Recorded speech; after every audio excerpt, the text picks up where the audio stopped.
안녕하세요. 주식의 소리의 애솔입니다. 어제 4주차 일정 중에서 진영을 먼저 살펴봤고요. 오늘은 나라셀라 다시 한번 살펴보려고 해요. 이전에 이미 워밍업 영상을 업로드 했었는데 일정이 한 달 가까이 밀리면서 못 보신 분들이 더 많을 것 같고요. 또 공모가가 변경된 부분도 있으니까 간단히 다시 짚어보도록 하겠습니다. 자, 여러분들 와인 좋아하시나요? 나라셀라는 와인 업계에서는 첫 번째로 상장에 나서게 되는 기업이거든요. 국내 빅4 와인 수입사 중에 한 곳입니다. 구대륙과 신대륙을 아우르는 120여 개 브랜드의 1000여 종에 달하는 와인을 공급을 하면서 굉장히 폭넓은 포트폴리오를 갖추고 있고요. 특히나 와인을 잘 모르는 사람들한테도 사랑을 받는다는 국민 와인으로 불리고 있는 칠레의 몬테스 알파는 나라셀라가 독점 공급하고 있는 대표적인 상품 중에 하나입니다. 2019년에 국내 최초로 누적 판매량 1000만 병을 돌파했고 현재는 1500만 병 판매 기록을 눈앞에 두고 있대요.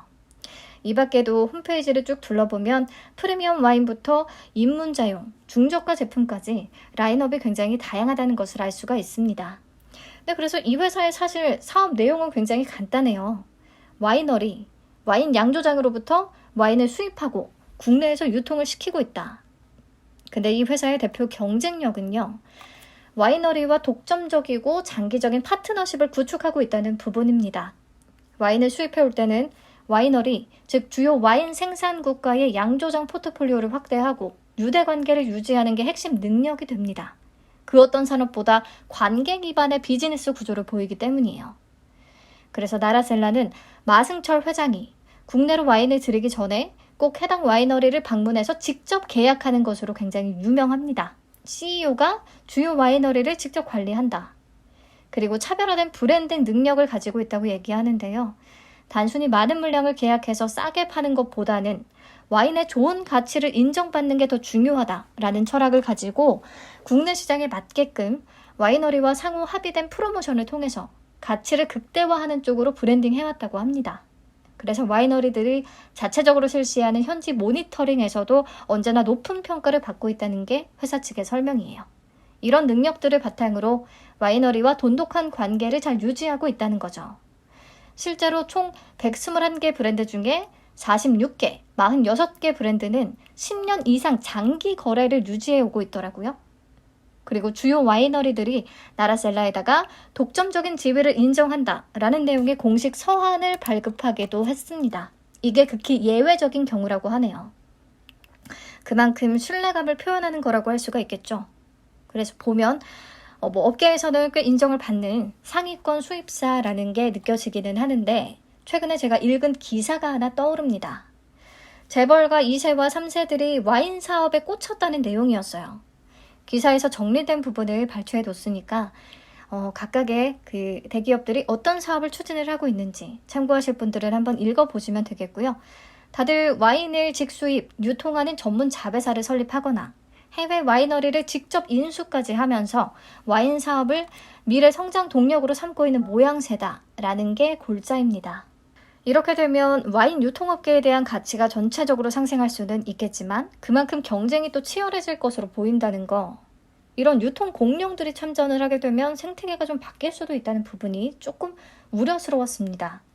이미 와인 시장은 좀 성숙기에 들어섰다고 판단을 하기 때문에 대기업이 진출을 한다고 해서 그 파이 자체가 엄청 커질 것으로 보지는 않기 때문이에요. 아무튼 현재는 나라셀라를 포함해서 상위 5개 회사들이 시장을 장악하고 있기는 한데 대기업들이 진출을 하게 되면 어떻게 될지 모른다는 거죠. 근데 어쨌든 쭉 여기까지 보면 나라셀라는 규모도 꽤 있고 경쟁력도 갖춘 와인 수입 업체라는 것에는 동의합니다. 또 최근 몇 년간 와인 시장이 급격히 성장을 한 덕에 대기업 총수들까지도 관심을 갖고 있는 시장이 맞아요. 국내 와인 수입액 추이를 보시면 19년 대비해서 20년 그리고 21년에 폭발적인 증가세가 나타났음을 알 수가 있거든요. 근데 앞으로 와인 시장이 얼마나 더 커질 수 있을 것인지에 대해서는 지금까지의 폭발적인 성장세까지는 아니지만 안정적으로 꾸준히 성장할 것이라는 전망이 지배적이기는 합니다. 근데 얘기했듯이 급성장 뒤에 안정화 단계에 들어갔기 때문에 대기업들이 진출한다고 해서 파이 자체를 폭발적으로 키우지는 못할 것으로 전망이 되고 있어요. 그리고 조금 가까운 미래를 생각한다면 걱정이 되기도 합니다. 2023년의 와인 시장은 좀 어려울 것으로 전망이 되고 있거든요. 다시 와인 수입액의 추이표를 보시면 21년 대비해서 22년에 수입액은 늘어났지만 수입량은 줄어든 것을 확인할 수가 있습니다. 중저가 와인의 판매량이 감소하면서 이를 만회하기 위한 방안으로 와인 수입업체들이 고가의 와인을 주로 수입했다라고 분석을 하더라고요. 그래서 수입량과 판매량은 감소했지만 비싼 와인 위주로 수입을 하고 판매되는 그런 프리미엄화 움직임이 나타나고 있다는 겁니다. 중저가 라인을 소비하는 젊은 세대들이 물가 상승으로 지출을 줄이고자 하는 현 상황에서 비싼 와인 대신에 저렴한 주종으로 빨리 옮겨갔다는 거죠. 그래서 저는 좀 중저가 시장이 확대가 돼야 와인 시장이 더 오래 갈 수 있고 전체적인 시장도 커질 수 있다고 생각을 하거든요. 그렇기 때문에 고물가와 불경기가 계속되고 있는 올해는 와인 시장이 조금은 어렵지 않을까 생각을 해봤습니다. 그리고 실적에도 이런 부분이 살짝 나타나고 있는데요. 보시면 2020년에 비해서 2021년에는 실적이 크게 뛰었습니다. 혼술 트렌드 확산과 함께 와인 시장이 급성장한 덕이라고 해요. 근데 2022년을 보시면 매출액은 성장을 했지만 영업이익과 당기순이익이 조금 정체된 모습이죠. 와인 수입 가격 상승으로 매출 원가율은 높아졌고 소비량은 좀 주춤한 영향이에요. 그래서 지금까지는 너무 좋은 실적을 보여준 건 맞는데 23년 그리고 그 이후는 어떨지가 좀 잘 모르겠습니다. 네, 이런 분위기 속에서 회사는 앞으로의 추가 성장을 위해 좀 다양한 전략들을 제시하고 있기는 한데요. 그중에 관심을 갖고 볼 만한 두 가지만 말씀을 드릴게요. 우선 스마트 오더 플랫폼 1km 와인입니다. 소비자는 이 플랫폼을 통해서 와인을 주문하고 수령할 소매샵을 선택할 수가 있어요. 그러면 소매샵들과 재고 현황을 1km 와인이 바로바로 공유를 해서 재고가 없다면 물류 계열사인 나라 로지스틱스 시스템을 이용해서 당일 배송을 해준다고 합니다. 그러면 최종적으로 소비자는 샵에서 제품을 당일 수령할 수 있게 되는 거겠죠. 이렇게 되면 기존의 와인 소매샵들을 1km 와인 브랜드에 편입을 시킬 수가 있고 와인에 대한 소비자의 접근성과 편의성을 높일 수 있다는 측면에서 좀 관심이 갔습니다. 그리고 이 1km 와인을 더 키워서요. 아예 와인 종합 플랫폼으로 만들겠다는 포부예요.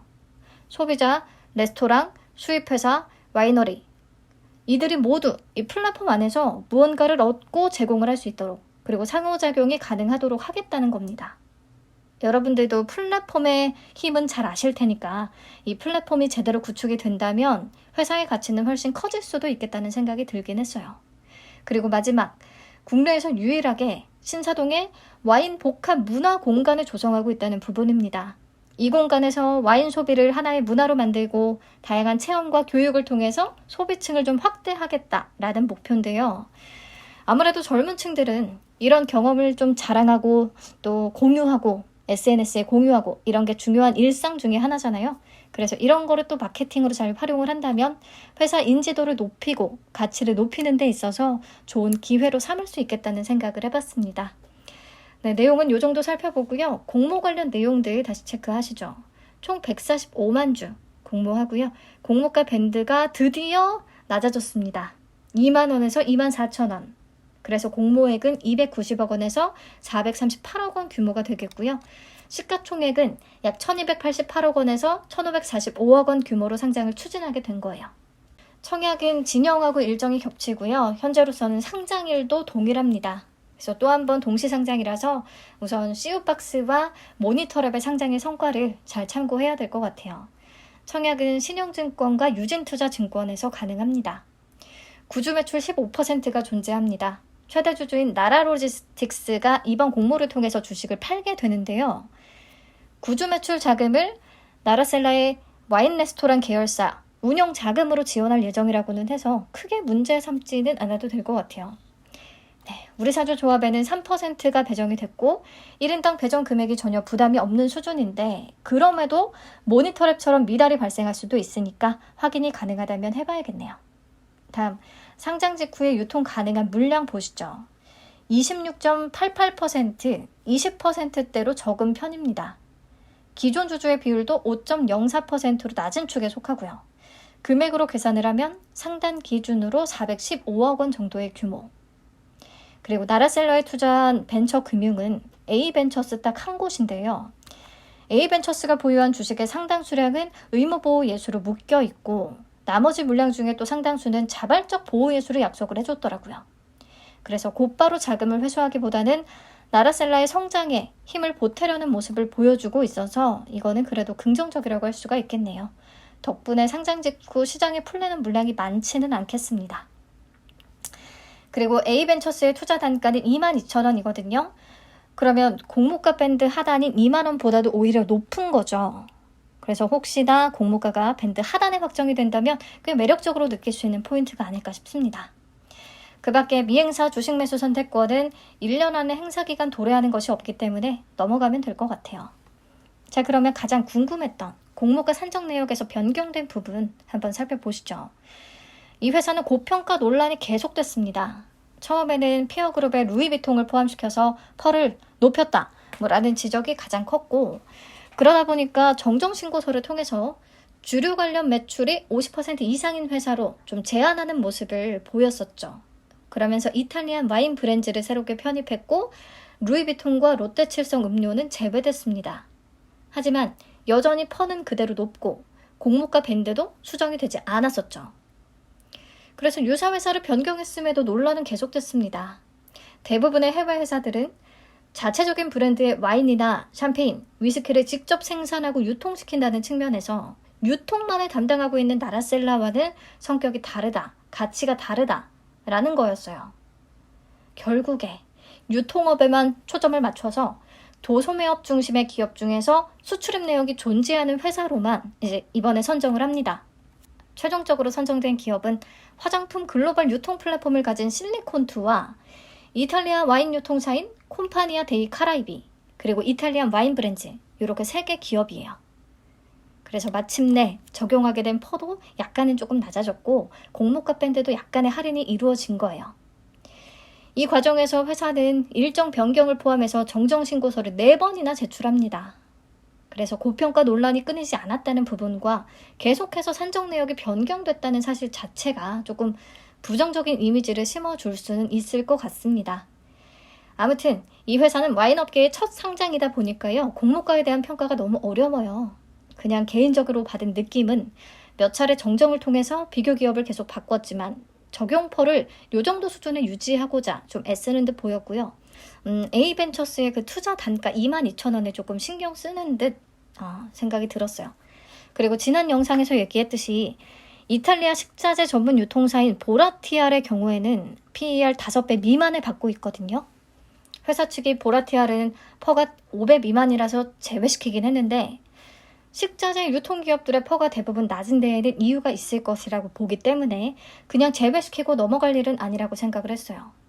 보라티알도 독점 파트너십을 기반으로 파스타 등등을 유통을 시키고 있기 때문에 어떤 면에서는 좀 비슷하다고 생각을 하거든요. 그러니까 요겁니다. 와인을 단순히 음식료 유통 기업으로 볼 것인가, 아니면 뭔가 문화적 가치가 더해진 어떤 다른 카테고리로 볼 것인가의 문제가 될 것 같아요. 문화적 가치가 좀 더해진다면 어느 정도 점수를 더 줘야 되는지 아직은 국내에서 비교 대상이 없으니까 그 부분이 좀 어려운 거고요.